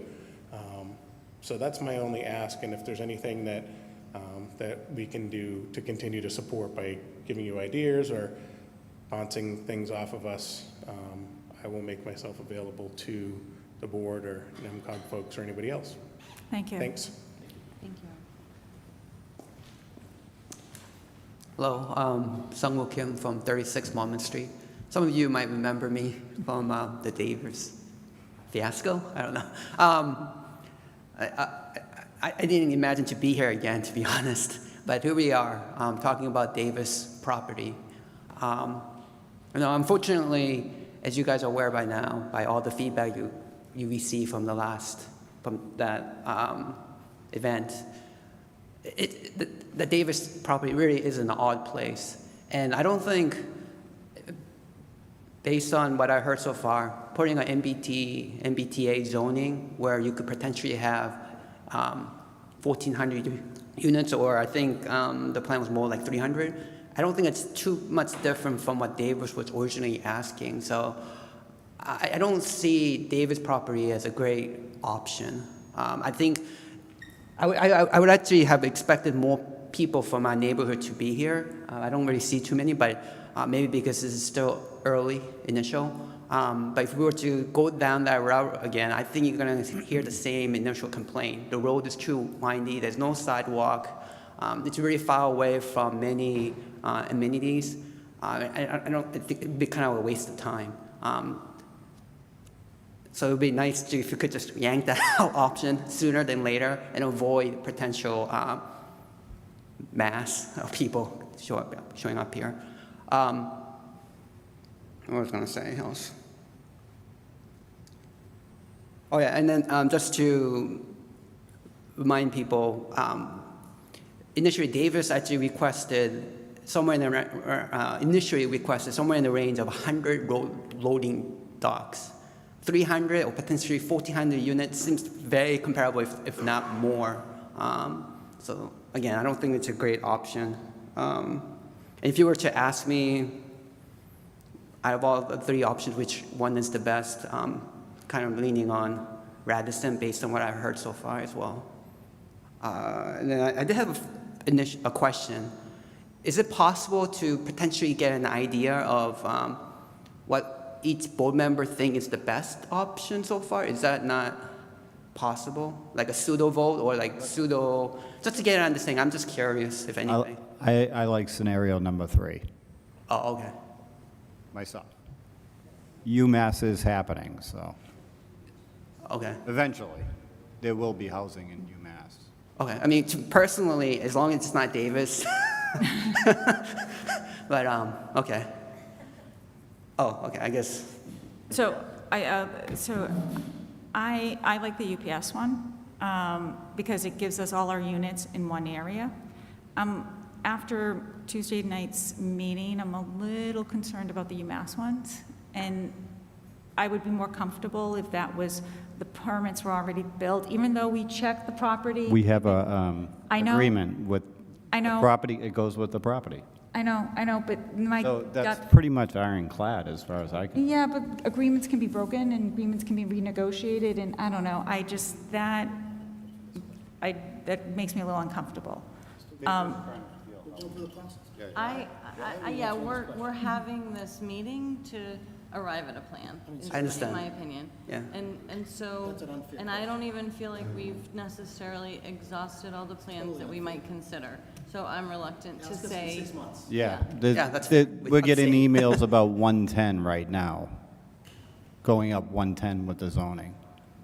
So So there's a anyway. lot more information coming in now. Early that- in the process, we're planning to bring this, whatever proposal we determine, to town meeting and workshop it between now and then to April town meeting. And that's, a ways away. Okay.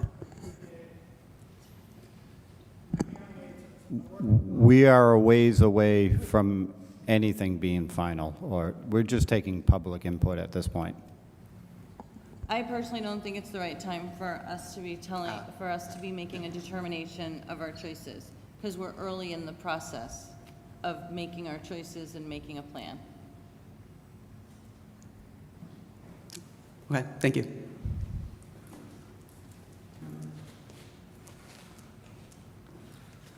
Hi, I'm Todd Melanson. I'm the Environmental Compliance Manager of Chelmsford Water District. I have a couple of questions for NEMCOG and then some comments for you guys. Or also some corrections. One, drinking water funding doesn't come from the town. We're districts, so we're separate. All of our funding comes from the water enterprise account of all 3 districts. Scenario 2, you missed something. The UPS property abuts 2 wellhead field protection zones in the primary and only intake for the East Chelmsford Water District. It's directly upstream. Question I have is, everybody knows Chelmsford has exceeded their sewer capacity, so I'm assuming a lot of these you're talking about are going to be septic system or on-site treatment plants, correct? We're just zoning at this point. Okay, I have to look at protecting the district and the water resources. Just zoning. Okay. So if they were to be built tomorrow, they would Yes. require septic, I would assume at this point. If they're going to be built in 10 years, maybe we would have additional sewer capacity. We don't know. Okay. Right? So we're zoning, right? Okay. The UMass parcel already has water and septic. Okay, and that- The whole And district from, has water and septic. I understand that. That part of it, that part's not my concern, Okay, but the right next to mine are. Radisson has previously been occupied as a hotel, so there's a history of water and sewer use with that property, and that would be used to determine how much they have available to them. Okay, I don't know if that's calculation's been done, it hasn't been brought to us yet. okay. The other question I have is, how much has NEMCOG looked at the Water Management Act? Or do you know about the Water Management Act? We have not looked at that yet. I mean, I think just to go back to it, this is about the zoning. Okay. If any the town is not required to connect any. Well, that was my question, is you're only required to have a plan. It doesn't I've already gone through this in my community. I'm not a resident. I'm in a small rural community. We happen to be one, and we're fitting it in where we can. But my biggest thing is I'm also a water commissioner out there, so I know how much water I can supply. Now, right now, the districts supply and don't have a capacity issue.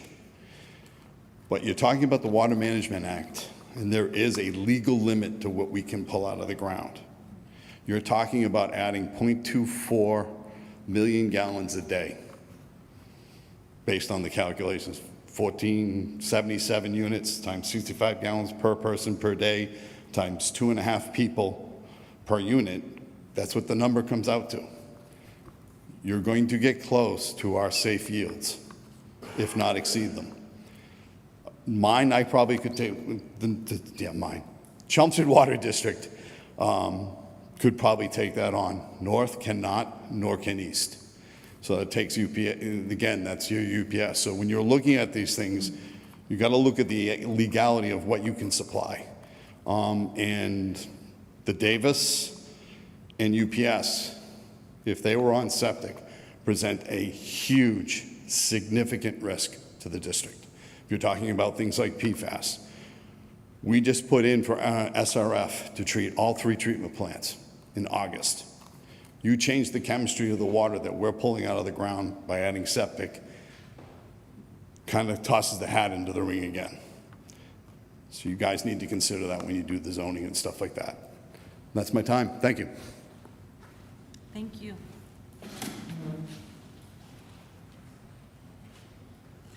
Sheila Pichette, 26 Shed Lane. A couple of strange questions. It seems to me, given the gentleman that just spoke to me before in relation to sewer versus septic, that the only option here would be, and the best option would be Parliament, because it is zoned and it has enough sewerage for a hotel. I have a question about the relationship between MBTA and Massachusetts government so far as if and when, and I don't know if it's currently happening, but if migrants are brought into the area, if an area was zoned for MBTA, would the state be able to come in and say to MBTA, we would like that whole area to house migrants? And if that was the case, the only option here would be Paramount. So I'm just wondering if... We're doing underlining zoning. There's no development in front of us. It's just underlining zoning. That's all it is. But in the zoning, you have to take into The state's not going to come in consideration... and tell us what to do with development at all. Well, but you're taking into consideration the zoning of the sewer versus septic, right? But the That's state separate, built separate. buildings to put migrants in. That's partially why we No, don't. I know that's not right now, but that is the only property with sewer in it currently. Is that right? It That would doesn't, accommodate that has a lot of no, people. it really has no impact on what we're proposing. We have to do this for the state mandate. And that's it, understand. zoning. It's zoning. It's not actually building it. It's not getting into the nuts and bolts at all. So we're going off on a tangent, that's all I'm So saying. wrap it. Okay, all right, well, granted... It has nothing to do with what we're talking about tonight. Okay, so the zoning issues, what would the best zoning be area for this zoning? In relation to MBTA, it would be a zoning where there is no buddy living there or working there or doing anything. No, no, And that's not true? no. In fact, rather the opposite. I mean, you zone, you do the calculation of what the land could hold Okay. based on if you have a blank piece of land. But in fact, if the land is occupied, the likelihood of it being torn down and redeveloped from a currently existing and viable property It's less. is negligible. So one of the things we looked at was that if we put UMass, for instance, and the two gated communities in, they're not going to be raised and rebuilt at higher density. There's, however many hundreds of people that own their units. Right. They're governed by a condo association. So those are very, very, very unlikely to be developed. Taken. They're safe. Okay, the UPS That property. helps us with the, with, isn't going anywhere anytime So you're as sure about the UPS not going anyplace as you are the West Campus and all that's been done there? That's the discussion, where we want Yeah. to do the zoning. Okay, well, the LRTA, that has a line on Chelmsford Street, right, next to Paramount? because we don't We have don't? a train station, we can have our development and our zoning anywhere. I just was thinking that because we have the LRTA going, at least down Brick Hill, Beneficial. is that a conflict? No. It's actually better. Zoning? It's actually, yeah. Okay. All right, thanks a lot.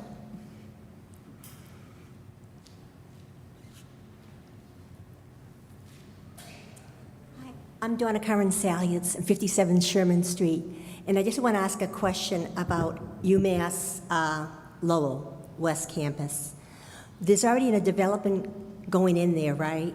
Okay. So where would you put these other 70 We wouldn't. units? You're not, Zoning.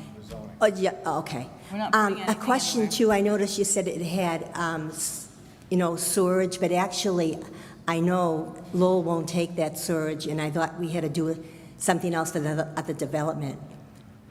Right? Is that still true? We're hitting our capacity with our sewage, so like UMass West Campus is building their own They're still building their own? Okay. Right, they're building their own to take in the capacity for that development, Okay. yes.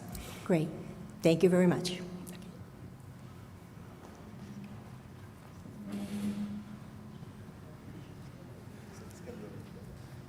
Hi, Eric Finney, 8 Clark Ave. I'm on a butter to the River Neck property. There's a lot to take in, all this information. I appreciate you putting the presentation together. I was trying to figure out, is part of the housing dilemma like making affordable housing? Is that No part more of it? than 10% can be affordable housing restricted 10% of the 10, of the. 1477. Well, 10%. 10% of whatever was, whatever is built. okay, so that's part of it, like any developer coming in has to allocate a certain number of units to satisfy that requirement? So the law does not require you to require affordable housing as part of the zoning. However, a lot of communities are choosing to require 10% so that they maintain their subsidized housing inventory. So I believe because Chelmsford is at or above 10% of its total housing units being deed restricted affordable, you may want to consider having that 10% requirement be part of your zoning so that any future development would have that Okay. 10% maintained. All right. All right, I'm going to follow up on like a why I asked that question in a couple questions. So this is advertised as like a MBTA communities to try to, because we're adjacent to, a town adjacent to a town that has MBTA stops. But with it being in North Middlesex, are there any metrics on what the percentage of residents that actually take the MBTA from this area? Doesn't matter. It doesn't matter. The state is designated Okay, I just wanted to be clear on. It's just definitional, really, Yeah. unfortunately. Okay, thank you. And I'm hoping that you are considering the impact of the infrastructure. As I said, I live off of a River Neck Road, East Chelmsford. I'm concerned about the impact of any high density on the Davis property for water, sewer, schools. I actually feel like that site is ideal location for a new school. It's a perfect spot. And as a taxpayer, what can we expect in the coming years as the town prepares for all these additional units? Great question. Okay. I just want to put that out there because I'm picturing my tax dollars going up. You got improvements to sewer, water, schools, roads probably. I don't think the state's going to pay for all that. So we're going to have to figure out how to make it happen. So we had asked of our representatives from NEMCOG for them to help us put together an analysis for that. But with the knowledge that most of the sites that we expect, we're trying to make them the least impactful as possible. And so we're not expecting to actually have 1,477 units be developed or built. We're zoning for that.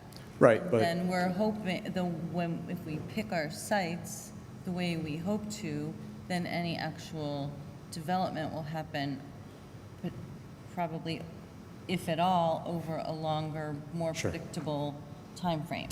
sure, no, I And get so it. we had asked them to come to us with some numbers, like if there's a vacant lot on sub-district 3A that could be potentially developed in the short term, what would be the impact in terms of number of units for that little vacant lot that could be developed in the short term?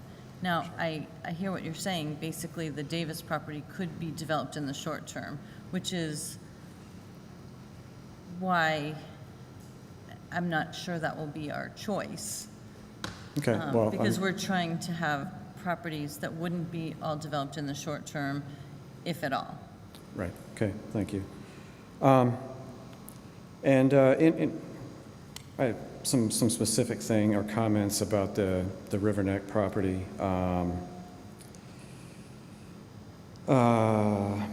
Sorry. I'm hoping that, I don't know if it's even possible, but, I think someone mentioned it before, but I'd really like to see the 129 overlay and all of our town processes like enforced on some of these projects.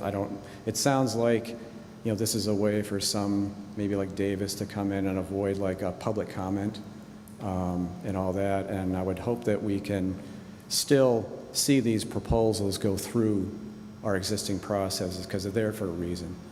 We share that wish. Okay. Back in April or May, I met with Davis, with another neighbor on Clark, and they basically approached us as like, we're looking for ideas for this site, and like, what do you think would work here? And we basically said like a low density. That's what we have in this area. That's like the least impactful. And they came back and said, well, that's not profitable for us, like for our stakeholders, for all of our investors. And I'm not surprised that this has come back because high density, obviously is the only thing. But at the time, when they brought up, we would like to do high density here, like that's a possibility, but we had a sewer moratorium. So like, how does that really, it sounds like that's still a factor from, I think someone else asked that question earlier, like that's still a factor in what's allowed? Or does the state law supersede? So they would have to build, since we have a sewer capacity. Oh, they have to do the They on-site? would probably have to do an on-site. Like a $3 million process. So it would cost them more money from a development perspective. Gotcha, okay, all right, thank you. We don't have a sewer moratorium anymore, right? I don't know.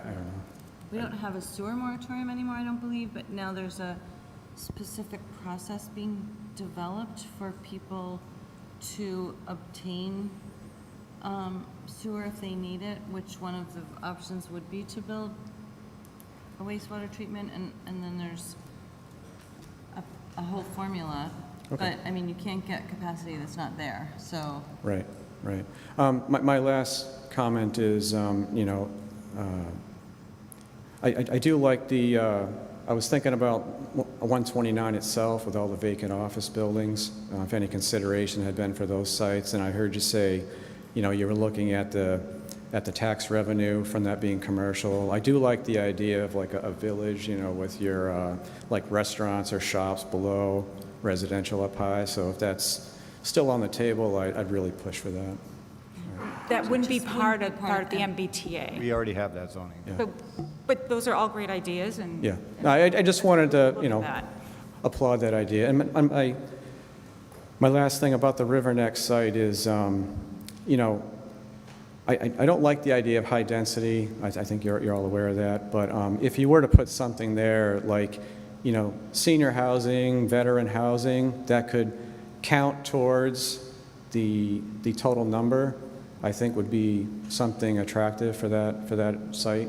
I don't know if that's profitable, but to me, that makes more sense. Thank you. Thank you. Thank you. There you go.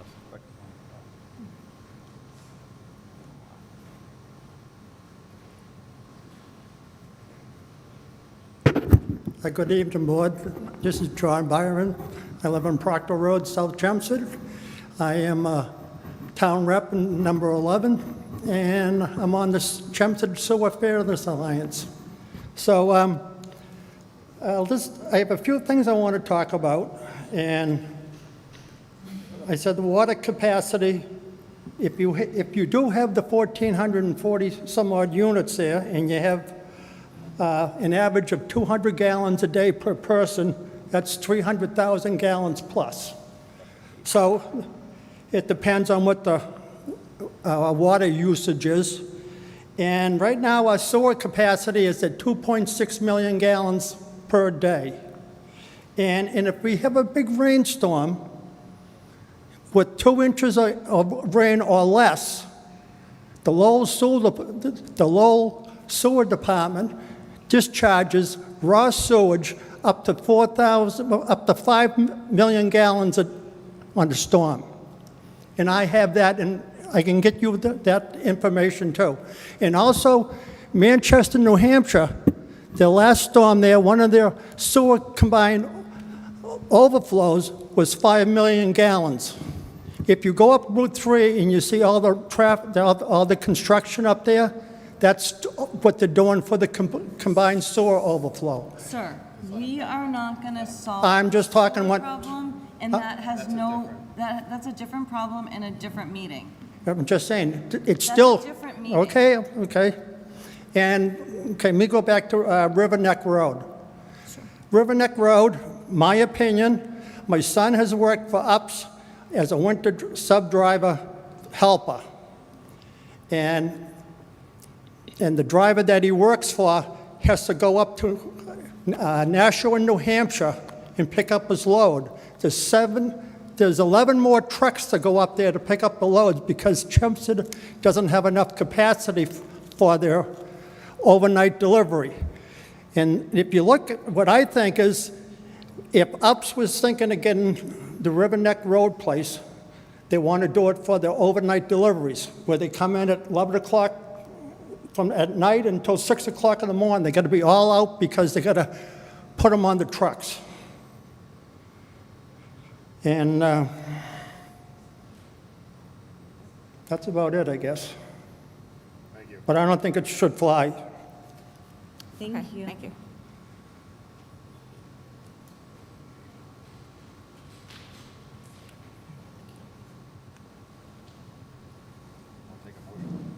Any more questions, Sheila?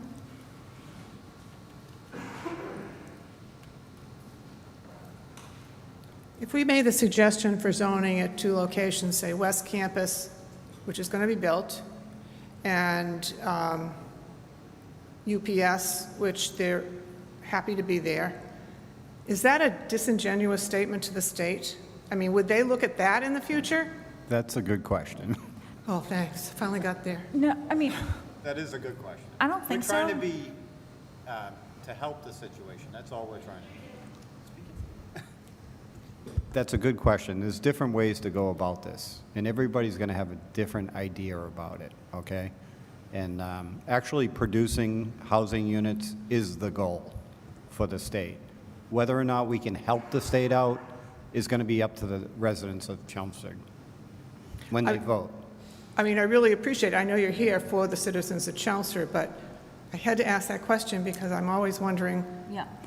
But we And can't- frankly, That's the Sheila, crux of the whole One of my situation. concerns about the UPS site is I didn't really have this concern until the other night's meeting, and something someone said, I don't know what, made me think, well, what if they decide, I know they don't have enough capacity, my son also worked as a helper, they don't have enough capacity, I think they're pretty happy there, but what if they leave? I'm not sure I agree with Anita that it would be better to have housing in a large number of units on that property. It would potentially accommodate a very large number of units. Well, I think we are talking about zoning it for 1,477. And I feel like we must consider the what-ifs, and to me, what if UPS leaves is a big potential problem. So I'm concerned, I have a concern about that site for that reason. Okay. But Sheila, just we're trying to zone up to 1,400, right? So UMass West on its own doesn't get us the number, so we have to add that with something else. That's where Radisson. That's where the Radisson comes in. I see. So I don't want you to think that we're thinking, like, let's pick UMass West and UPS, right? Like, UPS gives us all the units, that's one. And that's why we have these in scenarios, and UMass West gives us some, but not enough, so we need to add something else. And maybe it's not the Radisson, maybe it's a different area, or maybe it's not UMass West, it's the Radisson and something else. We're having these open sessions, inviting the public. So go back, talk to your friends, think about this. If you have any other ideas, come back to us, send us an email, come to a planning board meeting, bring them up. you know, this is not, this is it, these are your choices, and we're done. I mean, we're open to hearing about anything, really. You know, again, it's, and we should always think about, to Deirdre's point, that as much as we try to, you know, think of zoning, it could someday be built to this capacity. And is that a place where we'd be okay with? We're going to try to make it as best as we can, that it fits the neighborhood, that even if it got built that way, it would still work for our community. We do understand the sewer, the water, the infrastructure issues. I think we've all said it. I mean, you know, we were talking the other day about trying to get from one side of town to the other side of town. We know there's a traffic issue. We know all of that. We've all lived here. I've lived here for 53 years. I understand it. So we're trying to make it the best we can. The least adversely impactful. And I appreciate that, living near UPS. But yet, if West Campus was suggested, that's just would the state look at that and say, why would they suggest this? Well, we know because this really isn't an option. Because as far as I can see right now, that's going to be built. No, that's what they're looking for. That is exactly what they're looking for, is units to be built, and we are building them with that project. With that in mind, with the We're going to zone that MBTA. most likely, in my mind, that property will be zoned Oh, okay. for the MBTA, and it is going to produce housing. So Chelmsford's in a really good position. Other towns are not. They're in a little tight spot in some other towns. Yeah, So okay. Appreciate all your work.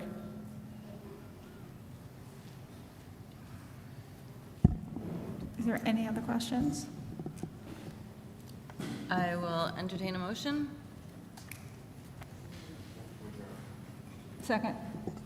All in favor? Aye. Thank you.